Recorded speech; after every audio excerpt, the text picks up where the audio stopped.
The Office for Budget Responsibility has admitted that last week's leak of the Chancellor's budget was the worst failure in its history, but was not intentional. Around 40 minutes before Rachel Reeves was due to stand up and deliver her speech, the OBR accidentally disclosed the new measures in what it later called a technical error. In the OBR's investigation released in the last hour, it said its leadership must take immediate steps to change completely. The chair, Richard Hughes, apologised on the day of the budget and didn't rule out resigning over the matter.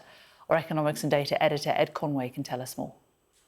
There is so much going on here, and in a sense it's remarkable that the biggest leak of a budget document that we've ever had, or unintentional release or whatever you want to call it, it's remarkable that that has kind of almost faded into the background, given there is so much else talk. There's talk about whether the public has been misled by the Prime Minister and by the Chancellor about the details of what the OBR was saying about the economy, details about whether some of these measures were necessary. And so in the scheme of things, this is becoming slightly less significant than that.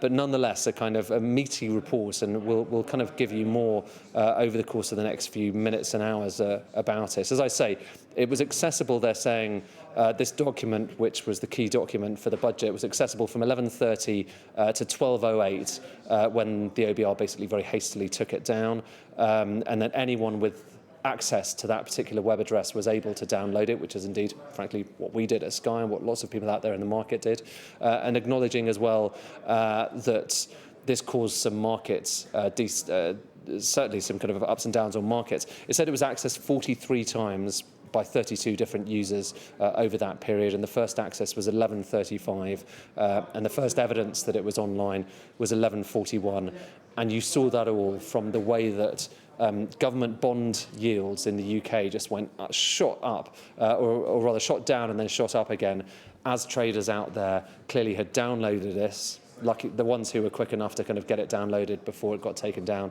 and then traded on it. And that's I think what will mortify people, or has clearly from the basis of this report mortifies people at the Office of Budget Responsibility, that this is one of, if not the most market-sensitive document produced in the UK, and it was released ahead of when it should have been released. And as a result of that, a selective group of people were able to take that document and they were able to trade on it.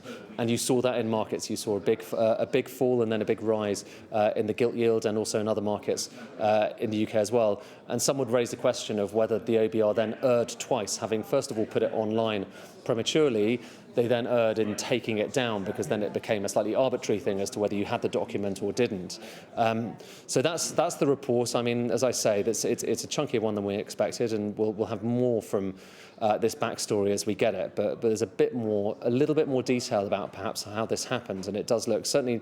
The conclusion is not that it wasn't a hack, that it was a mistake, and that it was a mistake that no one at the OBR, when it happened, was aware of. They did not know that there was this vulnerability that existed, that essentially when the document could be uploaded, that anyone could see it up until the moment if they guessed the correct address.